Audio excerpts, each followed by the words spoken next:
Doctor એટલે દર્દીઓ માટે ભગવાનનું સ્વરૂપ, પરંતુ અમદાવાદમાં ડોક્ટરે શૈતાન જેવું કૃત્ય કર્યું। અમદાવાદમાં ફિઝિયોથેરાપિસ્ટ ડોક્ટર તરીકે દર્દીઓની સારવાર કરતા ડોક્ટરે મહિલા દર્દી સાથે સારવારના બહાને તેની સાથે સંબંધ કેળવીને દુષ્કર્મ ગુજાર્યું। ઘટનાની વાત કરીએ તો આરોપી ડોક્ટરે મહિલાની સારવાર દરમિયાન બાટલામાં બેભાન થવાનું ઇન્જેક્શન નાખી મહિલાને બેભાન કરી। મહિલા બેભાન થયા બાદ તેના બીભત્સ ફોટા પાડ્યા, વિડીયો ઉતાર્યા। ત્યારબાદ આરોપી ડોક્ટરે મહિલાના વિડીયો વાયરલ કરવાની ધમકી આપી બ્લેકમેલ કરીને મહિલા પાસેથી 4 લાખ અને દાગીના પડાવ્યા।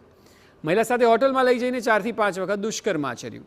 આ અંગે મહિલાએ ડોક્ટર સામે મણિનગર પોલીસ સ્ટેશનમાં ફરિયાદ નોંધાવતા પોલીસે ડોક્ટરની ધરપકડ કરીને વધુ તપાસ હાથ ધરી છે।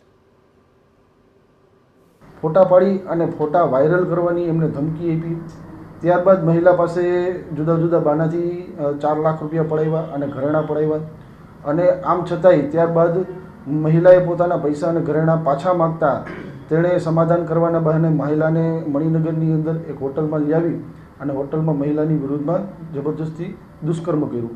આ પ્રકારની બેનની ફરિયાદ છે। ફરિયાદના આધારે નિલેશ જયંતિલાલ નાયક ને જેનું શ્રીજી ક્લિનિક છે તેમની ધરપકડ કરવામાં આવી છે।